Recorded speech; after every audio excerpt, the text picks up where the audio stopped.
하나님 말씀은 시편 1편 1절에서 6절까지 말씀입니다. 시편 1편 1절에서 6절까지 우리에게 주신 말씀을 고백하며 함께 봉독합니다. 복 있는 사람은 악인들의 꾀를 따르지 아니하며 죄인들의 길에 서지 아니하며 오만한 자들의 자리에 앉지 아니하고 오직 야훼의 율법을 즐거워하여 그의 율법을 주야로 묵상하는도다. 그는 시냇가에 심은 나무가 저를 따라 열매를 맺으며 그 잎사귀가 마르지 아니함 같으니 그가 하는 모든 일이 다 형통하리로다. 악인들은 그렇지 아니하며 오직 바람에 나는 겨와 같도다. 그러므로 악인들은 심판을 견디지 못하며 죄인들이 의인들의 모임에 들지 못하리로다. 무릇 의인들의 길은 야훼께서 인정하시나 악인들의 길은 망하리로다. 아멘. 함께 읽을 말씀을 가지고요, 복 있는 사람이란 제목으로 함께 하나님 말씀 나눕니다. 함께 고백할까요? 복 있는 사람.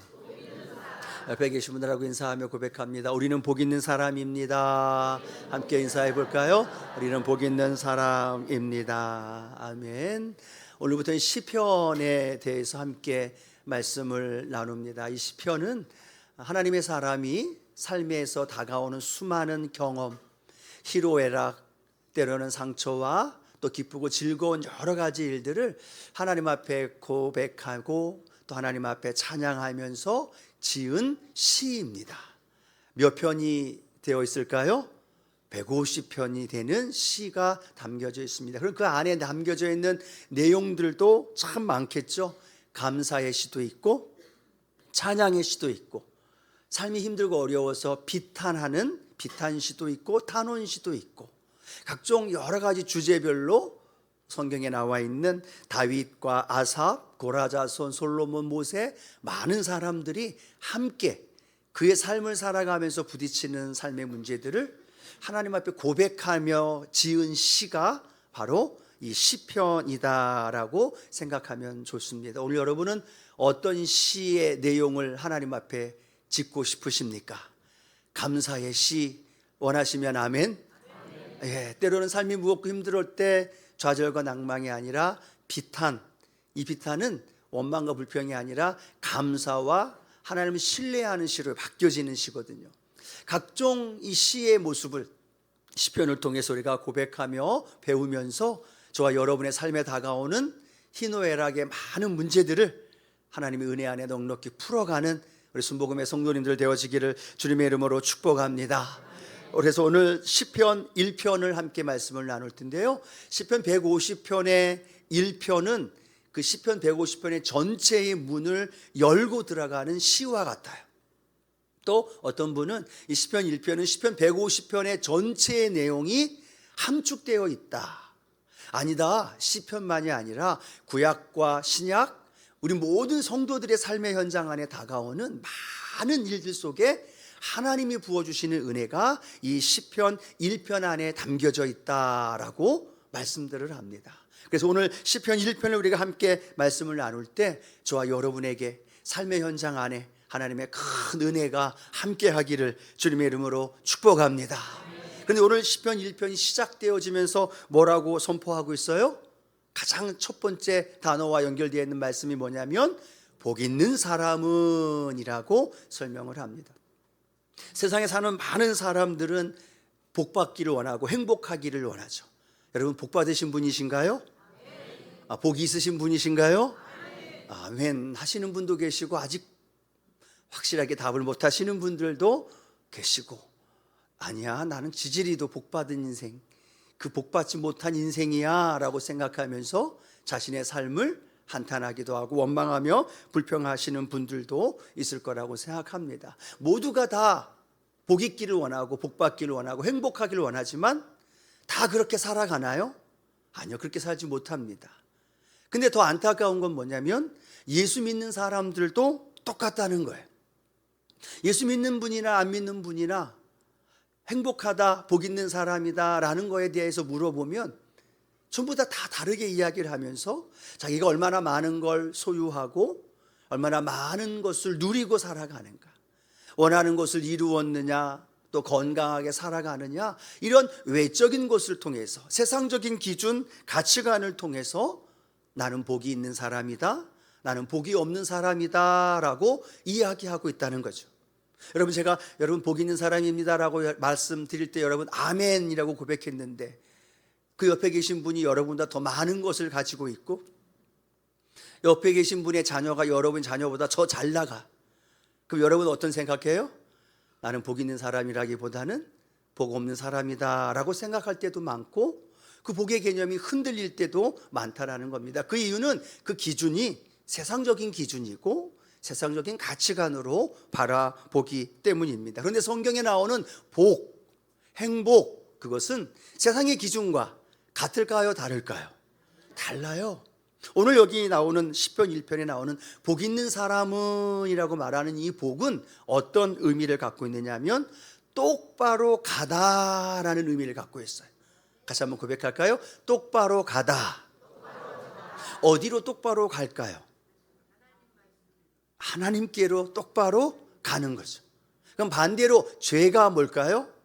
죄는 관역을 벗어나다, 하말티아라는 의미를 갖고 있죠. 죄는 관역, 하나님께로 똑바로 가야 되는데 똑바로 가지 않는 게 죄이고, 그런 삶을 사는 사람이 죄인이다.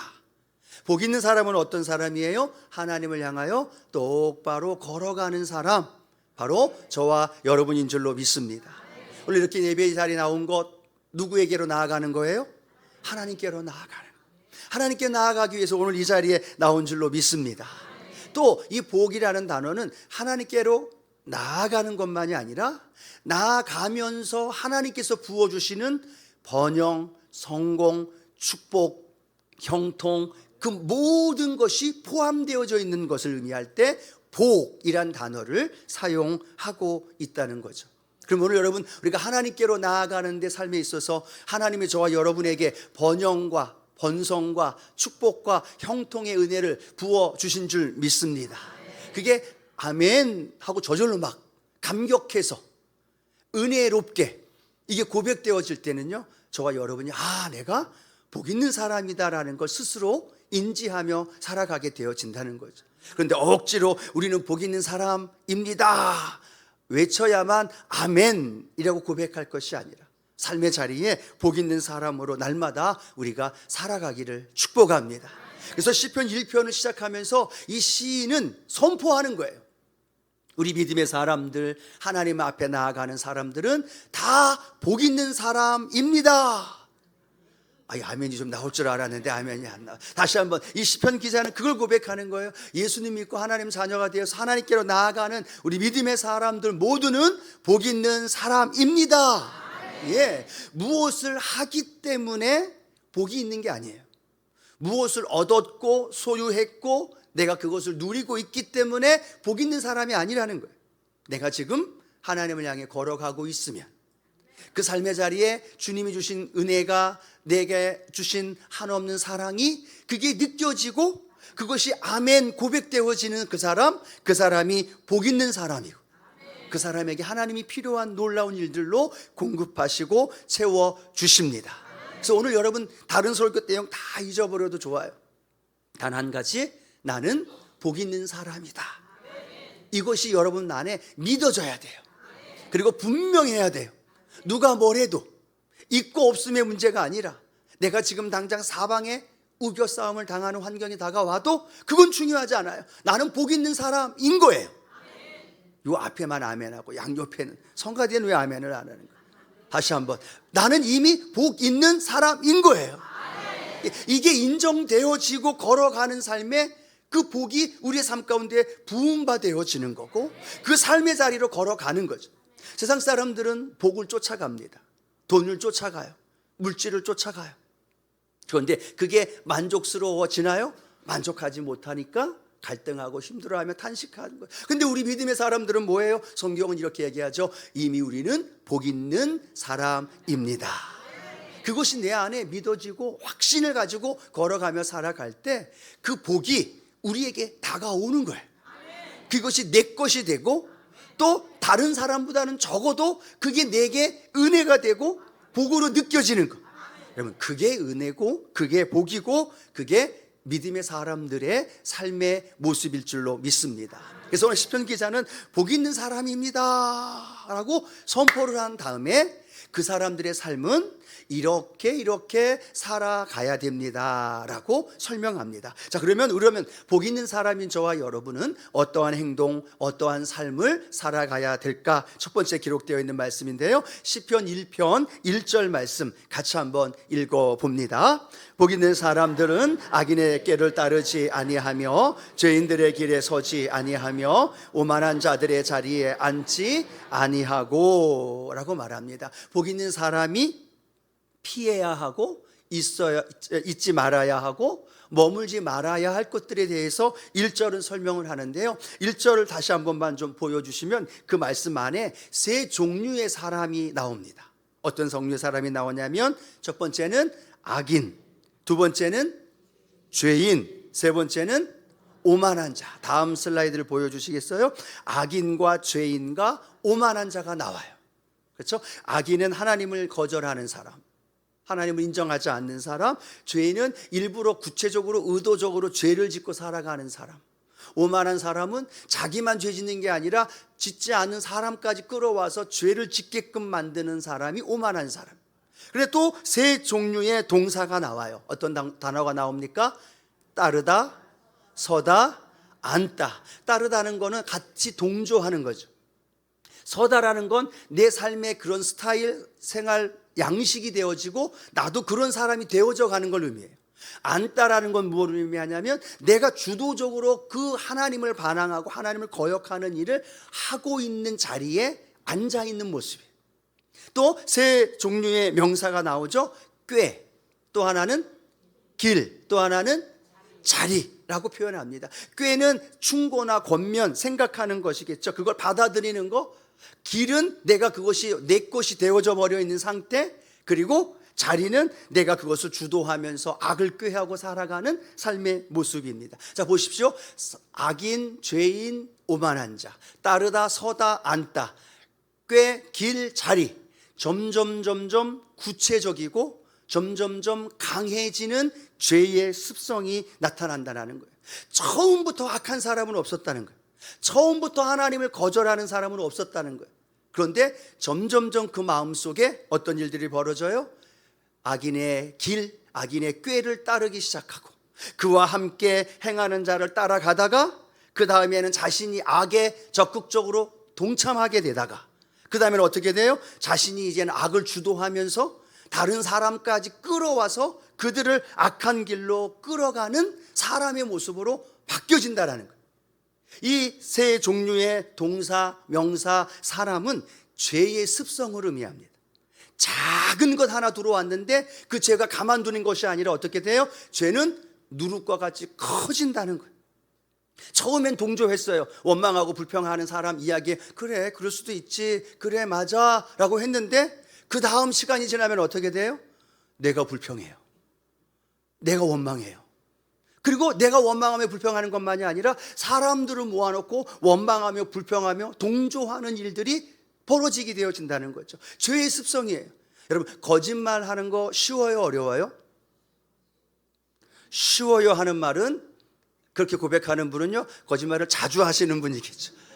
거짓말하는 게 쉬워요, 어려워요? 라고 물어볼 때 어려워요 하는 부분은 한 번도 안 해봤기 때문에, 죄에 대한 두려움이 있기 때문에. 근데 이 거짓말을 한 번도 안 할 때는 거짓말이 무서운 건 아는데 한 번 하면 큰일 날 줄 알았는데 웬걸 큰일 안 나. 그러면 그 다음에 거짓말하는 것이 계속 반복되어져요. 여러분, 길 건너갈 때 빨간불일 때 건너는 거 위험해요, 안 위험해요? 위험해요. 근데 여러분 잘 다녀요, 안 다녀요? 한 번도 안 다닌 분은 위험해서 안 다녀요. 그런데 한 번 걸어가신 분, 두 번 걸어가신 분은 자주 걸어가도 그 위험을 몰라요. 그러다 큰 사고가 나겠어요. 음란한 영상 보는 거 하나, 컴퓨터에서 클릭하는 거, 다른 사람을 속이고 다른 사람을 향하여 비난하는 말 한마디 하는 거, 처음은 어려워요. 근데 처음 하는 것이 한번 딱 했는데 내게 아무런 문제가 없네, 들키지 않았네, 그러면 습관이 되는 거예요. 교회 출석 주일날 한번 빠지는 거, 처음엔 큰일 나는 줄 알았어. 근데 급한 일 때문에, 어떤 일 때문에 한번 빠졌는데 웬걸? 별 문제가 없어. 하나님이 천벌을 내리실 줄 알았는데 별로 문제가 없는 거야. 그러니까 그 다음에도 한번 빠지는 게 계속되어지는 죄의 습성과 점진적인 모습들을 우리에게 보여준다는 거죠. 근데 여러분, 복 있는 사람은 악인의 꾀를 따라요, 안 따라요? 안 따라야 되는 거예요. 죄인의 길에 서지 말아야 되는 거예요. 오만한 자의 자리에 앉지 않아야 되는 게, 그게 복 있는 사람의 삶의 모습이라는 거죠. 아유, 목사님, 저는 아직 그렇지 못해요. 그래서 저는 복 있는 사람이 아닌가 봅니다. 아니요, 복 있는 사람인데 삶의 환경과 사단의 유혹과 내 의지의 연약함 때문에 그게 넘어질 때가 있다는 거죠. 그러나 그 넘어질 때 있을지라도 우리는 복 있는 사람이라는 걸 다시 한번 깨닫고 회복하면서 다시 하나님의 은혜의 자리에 함께 해야 될 줄로 믿습니다. 그래서 사도 바울은 데살로니가전서 5장 22절에 악은 모든 모양이라도 어떻게 하라? 버려라. 왜요? 그게 조금 들어오면 내 영혼과 내 심령, 내 삶을 도둑질하고 죽이고 멸망시키기 때문에. 그래서 바늘도둑이 무슨 도둑이 돼요? 소도둑 되는 거. 우리는 너무나 잘 알아요. 그런데 그 죄가, 그 악이 우리에게 들어올 때 우리는 처음부터 그거를 단절을 시켜야 되고, 처음 내게 다가오는 사단의 유혹 속에서 원망과 불평이 아니라, 또 하나님 앞에서 올바른 길을 가지 못하는 것이 아니라, 유혹에 넘어가는 것이 아니라 예수의 이름으로 떠나갈지어다. 그렇게 믿음의 선포를 통해 그 모든 삶의 현장 안에 하나님의 축복의 길에, 은혜의 자리에 하나님의 복음의 그 생각이 저와 여러분 안에 날마다 넘쳐나기를 축복합니다. 그 자리에 있으면 여러분 불편해야 돼요. 다른 사람을 욕하는 자리에 있으면 여러분이 어떻게 해야 돼요? 불편해야 돼요. 원망하며 불평하는 자리에 있는데 여러분이 너무나 자연스러워, 너무나 편해. 그 문제가 있는 거예요, 없는 거예요? 은혜가 있는 자리가 여러분이 불편하면 돼요, 안 돼요? 안 되죠. 있어야 할 자리, 가야 할 자리, 머물러야 할 자리, 들어야 할 말, 동조해야 할 말, 함께 해야 할 것들을 우리가 구분하며 살아갈 때 우리는 복 있는 사람으로 하나님의 은혜 안에 살아가게 될 줄로 믿습니다. 사랑하는 성도 여러분, 주님의 이름으로 축복하며 권면합니다. 가야 할 곳을 가는 은혜가 있게 되기를 원합니다. 머물러야 할 곳에 머물러 주기를 바라고, 또 함께 동조해야 할 그곳에 동조하는 것, 그걸 분별하면서 복 있는 사람으로 하나님 앞에 담대히 믿음의 길을 걸어가기를 축복합니다. 또 하나, 이 믿음의 사람, 복 있는 사람은요, 즐거워하는 일이 생겨요. 복 있는 사람은 피해야 하고 멀리해야 하는 것만이 아니라 적극적으로 즐거워해야 하는 일이 있다는 거예요. 그것이 시편 1편 2절에 이렇게 기록하죠. 함께 같이 한번 읽어봅니다. 오직 야훼의 율법을 즐거워하여 그의 율법을 주야로 묵상하는도다. 아멘. 무엇을 즐거워한다? 무엇을 즐거워한다? 야훼 하나님의 율법, 하나님의 말씀을 즐거워해야 된다는 거예요. 즐거워하는 사람이 복 있는 사람이 아니라, 복 있는 사람은 그 말씀을 즐거워하는 삶을 살아야 된다는 거예요. 그러면 우리는 복 있는 사람이 되었기 때문에 혹시 지금 말씀을 읽을 때마다 졸음이 오고 수면제가 따로 없던 것이 그냥 잠이 쏟아지고, 말씀을 들어도 무슨 말인지 알아듣지 못하고 말씀 읽는 것보다는 세상 다른 것을 얻고 다른 것을 읽는 것이 더 즐거운 분이 있다면 그것 때문에 갈등하며 고민할 필요 없다는 거예요. 그럼에도 불구하고 우리는 복 있는 사람이고 그 삶으로 회복하기를 원하는 마음으로 우리가 그 길을 걸어가야 될 줄로 믿습니다. 그리고 여기서 즐거워하다는 말에는요, 두 가지 의미가 있어요. 하나는 기뻐하다. 따라 할까요? 기뻐하다. 또 하나 의미는 기뻐하는 것만이 아니라 그것이, 기뻐하는 것이 내 마음이 소원이 되면서 그것이 이루어지는 거예요. 할렐루야. 즉 말씀을 읽을 때, 그 말씀을 들을 때 내 마음이 어떤 마음이에요? 기뻐하는 마음이에요. 즐거워하는 마음이에요. 그런데 그 기뻐하며 즐거워하는 마음으로 끝나는 게 아니라 그 말씀이 내 삶의 소원이 되는 거예요. 나도 그 말씀대로 이루어지기를 원합니다. 여러분이 아멘 아멘 고백하는 그 아멘의 뜻이 뭐예요? 진실로 그렇게 이루어지길 원합니다 라는 마음이죠. 그러니까 말씀을 읽으면서 내 마음이 즐거워지는데, 즐거워지는 거로 끝나는 게 아니라 그 말씀이 내 삶의 소원이 되면서 그 말씀대로 내 삶이 이루어지는 거예요. 이게 응답이고 이게 축복인 줄로 믿습니다. 그래서 그 말씀을 주야로 묵상하게 되는 거예요. 8시에 우리가 말씀을 보내주면 그 말씀을 읽고 묵상하면서 주야로 하루 종일 함께 암송하며 묵상하며 함께 하게 되어질 때 그것이 저와 여러분의 삶에 무엇으로 연결되어지느냐? 소원이 이루어지는 거예요. 응답이 열매 맺어지는 거예요.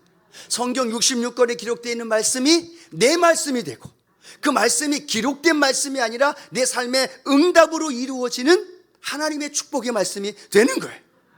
채찍에 맞아 먹으러 나음을 얻었도다, 이 말씀을 묵상하면서 즐거워하는 거예요. 그런데 놀라운 건 채찍에 맞아 먹으러 나음을 얻었도다, 이 말씀이 내 연약한 질병을 치료하기를 원하는 소원하는 마음이 생기는 거예요. 할렐루야. 그리고 그 말씀을 묵상하니까 어떤 일이 벌어질까요? 내 연약한 관절, 뼈마디, 세포 조직이 강건함을 얻게 되고, 다른 나라 이야기, 다른 사람 이야기 하는 거 듣는 것처럼 듣지 마시고요, 여러분이 아멘을 좀 고백하면 좋을 것 같아요. 아멘. 그 마음의 소원이 생기는 거예요. 그러면 그 마음의 소원을 경험하면 말씀 읽는 게 즐거워요, 아니면 기뻐요? 똑같은 질문했어요. 즐거워요, 기뻐요? 즐겁고 기쁘다는 거예요. 그 말씀을 즐거워하고 그 말씀이 내 안에 이루어지고 응답되어지고, 할렐루야. 그러니까 그 말씀을 주야로 묵상하면서 시편 기자의 고백이 우리의 고백이 되죠. 시편 119편 97절 함께 고백합니다. 내가 주의 법을 어찌 그리 사랑하는지요, 내가 그것을 종일 작은 소리로 읊조리니라. 주의 법을 어찌 그리 사랑하는지 하루 종일 묵상하고 암송하면서 함께 할 때 그 말씀이 은혜와 능력이 우리 안에 이루어지는 거죠. 그 은혜가 누구에게 있는 거예요? 복 있는 사람. 한 번 더 물어봐요. 그 은혜가 누구에게 있는 거예요? 아니, 그 다음에는 복 있는 사람이 아니라 다른 표현을 해야죠. 그 은혜가 누구에게 있는 거예요? 바로 우리에게 있는 거예요. 지금 또 은혜가 있는 분들은 손을 가슴에 얹고 내 거로 받아들이는데, 어떤 분들은 그냥 바라보고 계시고, 제가 2부 예배 때 소리를 좀 많이 질렀다고 소리 지르지 마라 그래서 제가 조용조용히 말씀을 드려요. 아무튼 중요한 건 뭐냐? 그 말씀이 내게 즐거움이 되고 그 말씀이 내 삶의 소원으로 응답되는 그 축복이 저와 여러분 안에 있게 되기를 원합니다. 혹시 그렇지 못한 분들이 있으면 가능한 가장 좋은 방법이 뭐냐? 민수기 6장 24절 27절에 이렇게 우리에게 말씀하는 말씀이 있는데요, 함께 한번 읽어봅니다. 야훼는 너를 지키시기를 원하며, 야훼는 그의 얼굴을 내게 비추사 은혜 베푸시기를 원하며, 야훼는 그 얼굴을 내게로 향하여 드사 평강 주시기를 원하노라 할지니라 하라. 그들은 이같이 내 이름으로 이스라엘 자손에게 축복할지니 내가 그들에게 복을 주리라. 누가 누구에게 복을 주셔요? 내가 그들에게, 하나님이 그들에게 복을 주시리라. 복을 주시고, 오늘 읽은 말씀에는 은혜 베풀기 원하시고 평강 주시고, 은혜가 필요한 분들만 아멘, 평강을 원하시면 아멘. 은혜와 평강과 복을 주시는데요, 그 복 주시기 바로 앞부분에 보면 하나님이 우리를 향해 행하시는 모습이 있어요. 어떤 모습일까요? 이렇게 기록합니다. 야훼는 그의 얼굴을, 하나님의 얼굴을 내게 비추사. 하나님의 얼굴이 누구를 비춰요? 다시 한번, 하나님의 얼굴이 누구에게 비춰요? 나에게 비추시는 거예요. 하나님의 얼굴이 내게 비춰주시고, 그리고 하나님의 얼굴을 내게로 향하여 드사. 이쪽에 있던 얼굴이, 하나님의 얼굴이 내게로 향하여 드시는 거예요. 그리고 그 내게로 향하여 얼굴을 드시는 그 하나님이 우리에게 은혜와 평강으로 부어주신다는 거예요. 은혜와 평강보다 더 중요한 게 뭘까요? 하나님의 얼굴이 내게로 향하여 있다는 거예요. 여러분 생각해 보세요. 오늘 이 예배의 자리에 하나님의 얼굴이 어디를 향하고 계실까요? 우리 예배드리는 한 분 한 분의 얼굴을 향하여 주님의 얼굴이 그렇게 보여주고 계시고 우리를 바라보고 계시다는 것 믿으시면 아멘. 그 얼굴을 향하여 우리가 하나님의 얼굴을 바라보기 때문에 이 자리에 온 줄로 믿습니다. 그렇게 얼굴과 얼굴이 맞대는 거예요. 사랑하는 연인이 서로의 얼굴을 맞대고, 그렇게 서로 사랑하는 것처럼 주님의 그 사랑의 마음이 회복되어질 때 말씀에 대한 묵상과 회복되어지는 은혜가 일어나게 되어지고, 그 말씀을 통해 그 소원이 우리의 삶 속에 이루어지는 하나님의 그 복, 저와 여러분의 것입니다. 것일 것입니다가 아니라 것이라는 거예요. 이미 주어졌다는 거죠.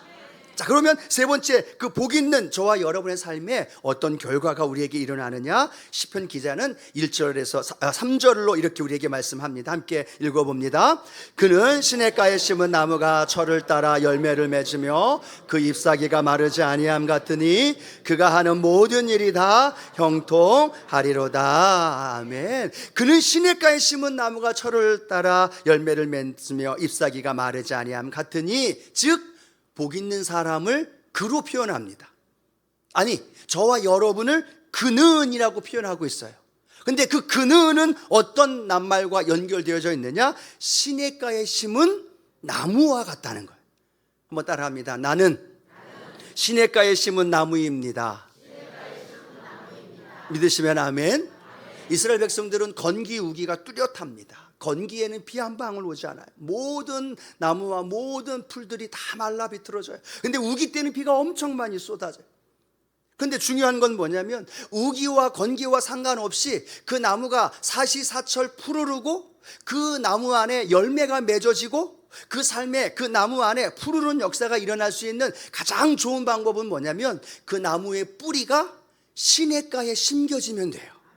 그 나무가 우기가 오든 건기가 오든 상관없다는 거예요. 그 뿌리만 시냇가에, 물가에 심겨지면 그 외부의 환경과 상황과 상관없이 그 나무는 푸르른 열매를 맺게 되고, 그 나무와 잎사귀가 날마다 푸르른 역사가 일어나는 줄로 믿습니다. 근데 여러분, 놀라운 건 뭔지 아시죠? 저와 여러분을, 복 있는 사람을 어떤 사람으로 표현해요? 시냇가에 심은 나무라는 거예요. 여러분이 시냇가에 심은 나무라는 거예요. 그리고 그 심은 나무가 지금 누구에게 뻗쳐 있어요? 우리의 생명수 대신, 우리의 샘물 되어지신 영원한 생수의 근원 대신 예수님께 심어진 줄로 믿습니다. 그 예수님께 심어졌으니까 바람이 불든 비가 오든 비가 오지 않든 상관이 있어요, 없어요? 없어요. 그 나무는 뿌리만 시냇가에 심겨지면 그걸로 인하여 모든 영양분과 자양분, 수분이 공급되면서 그 나무에는 푸른 열매가 맺혀진다라는 거죠. 그런데 성경은 우리를, 믿음의 사람들, 저와 여러분을 뭐라고 지칭해요? 시냇가에 심은 나무라는 거죠. 여러분, 그런 마음이 오늘 여러분 마음속에 믿어지는 은혜가 있게 되기를 축복합니다. 전혀 외부에 상관없이 내 자녀의 문제든 내가 건강이든 내 물질의 여러 가지 크고 작은 문제와 어려움이든 상관없다는 거예요. 복 있는 사람은 그거에 의하여 치우치는 존재가 아니라는 거예요. 그것 때문에 울고 그것 때문에 웃고 그것 때문에 기뻐하고 그것 때문에 즐거워하는 존재가 아니라는 거예요. 내가 예수 그리스도의 그 놀라운 은혜 안에, 그 생수의 강물 안에 뿌리가 내려지면 그 은혜로 인하여 모든 것들은 주님이 해결해 주시는 줄로 믿습니다. 그게 복 있는 사람의 특징이에요. 복을 쫓아가는 게 아니라 이미 복을 누리는 자예요. 왜요? 우리 안에 예수 그리스도가 계시기에. 내가 믿고 이 예수님이 오늘도 생명수가 되어주시고 우리에게 목마른 그 모든 것들을 공급해 주신 주님이시기에 오늘 저와 여러분의 삶이 푸르른 열매로, 그리고 또 삶의 놀라운 하나님의 축복으로, 또 모든 하는 일이 형통케 되는 하나님의 복이 있을 줄로 믿습니다. 이 말씀과 비슷한 말씀이 예레미야에 기록이 되어 있어요. 예레미야 17장 7절로 8절. 오늘 저와 여러분에게 주신 말씀을 고백하면서 우리 힘차게 한번 선포하며 고백합니다. 그러나 물은 야훼를 의지하여 야훼를 의뢰하는 그 사람은 복을 받을 것이라. 그는 물가에 심어진 나무가 그 뿌리를 강변에 뻗치고 더위가 올지라도 두려워하지 아니하며 그 입이 청청하며 가무는 해에도 걱정이 없고 결실이 그치지 아니함 같으니라. 아멘. 누가 그 일을 경험한다는 거예요? 내가. 시냇가에 심기운 내가. 복 있는 우리 모두가 예수 그리스도를 구주로 영접한 저와 여러분의 삶의 현장 안에 그 일이 일어납니다. 더위가 올지라도 두려워하지 않는 거예요. 가물어도 내 삶의 현장 안엔 하나님이 부어주시는 축복이, 그 청청함이, 그 푸르름이, 그 놀라운 하나님의 은혜가 우리 안에 결실이 맺어지는 거예요. 그걸 결실을 맺기 위해서 애쓰고 수고함이 아니라 이미 결실을 맺는 존재. 왜? 나는 내 삶을 예수 그리스도께 그렇게 그 생명수 안에 뿌리 내려져 있기 때문에. 여러분, 또 하나 우리가 이 말씀 속에서 기억해야 할 것은요, 심기운 나무는 그 시냇가에 원래부터 자라면서 성장한 나무가 아니에요. 심기운 나무는 메말라 죽기 일보 직전이었던 그 나무를 뽑아서 시냇가에 심은 나무예요. 그러면 저와 여러분이 어떤 존재라는 거예요? 죄와 허물로 죽었던 존재, 죄와 허물로 멸망의 길로 걸어갈 수밖에 없는 악인이었던 오만한 자였던 저와 여러분을 주님이 뽑으셔서 생명수 시냇가로 저와 여러분을 불러주시고 우리를 구원해 주신 주님의 놀라운 은혜가 임하게 된 줄로 믿습니다. 그 자신이 어떤 존재라는 걸 기억하면서, 그렇지, 나는 원래는 내가 죽어 마땅한 존재였지.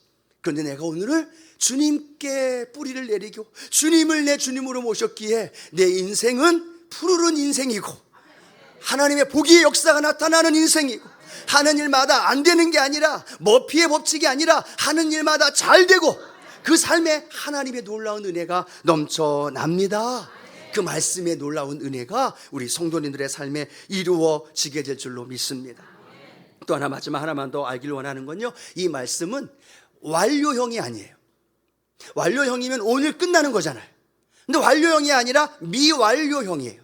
그거는 오늘도 그 일이 일어나는 거고, 내일도 그 일이 일어나는 거고, 그 다음날도 아멘 하시는 분들에게는 날마다 넘쳐납니다. 그게 미완료로 내 삶에 계속 이루어지는 거예요. 언제까지? 주님 앞에 내 삶을 올려드리고 주님 만날 때까지 내 삶이 주님 앞에, 그 생명수 앞에 뿌리내린 그 놀라운 은혜의 복이 날마다 세상은요, 잘 될 때도 있고 안 될 때도 있어요. 근데 우리 주님 믿는 사람들은 잘 되는 일들만 일어나는 것, 복이 있는 사람으로서의 삶을 살아가는 것, 그것이 저와 여러분에게 주신 하나님의 축복인 줄로 믿습니다. 맞습니다. 오늘 동일하게 제가 이렇게 말씀드린 이 말씀을 여러분이 받아들이고 나는 복 있는 사람입니다 라고 가슴을 펴고 당당하게 살아가면 복 있는 사람으로 하나님이 채워 그 일들을 이루어 주신다는 것 기억하시면서요, 행여나 성경에 보면 말합니다. 악인이 형통해 보이기도 합니다. 죄인이 더 잘 나가는 것 같아요. 오만한 자인데 내 상사가 되기도 해요. 나를 힘들게 하고 나를 어렵게 하고 내 주변에 믿지 않는데 더 잘 나가는 것처럼 느껴질 때도 있어요. 그런데 성경은 뭐라고 말하고 있어요? 결국은 의인은 하나님을 인정하시나 악인의 길은 망하리로다. 결과는 정해져 있다는 사실, 그들을 향하여 부러워하지 말고 오늘 내가 복 있는 사람이라는 걸 기억하면서 그 은혜 안에서 담대히 믿음의 길을 걸어갈 때 복 있는 사람으로 예비한 하나님의 은혜와 복 여러분의 것이 되어집니다. 마음껏 누리는 우리 순복음의 성도들 되길 바라고요. 그걸 누리는 것만이 아니라 악인과 죄인과 오만한 자의 자리에 앉아있는 사람들을 복 있는 사람으로 인도해 줄 수 있는 그런 축복의 사람, 우리 모든 사람들 되어지기를 주님의 이름으로 축원합니다.